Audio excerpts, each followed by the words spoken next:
So mga kabady, duha ka interior, kausa ra katak-ang. So ingani ra na mga kabady, watch and learn. So ato na siyang idikit mga kabady.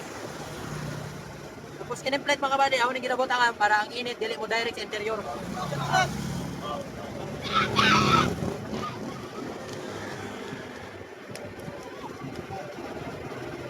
Usara ni kalutuan mga kabady ha. Duha ka interior.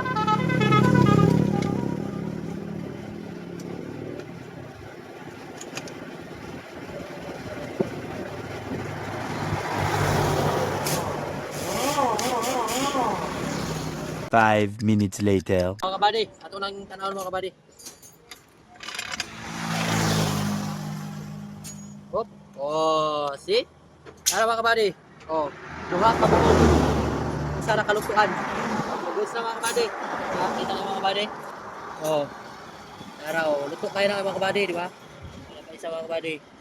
So ana na sa mga kabady, diskarte para kung dagay customer, dali ra gyapon. Kung bati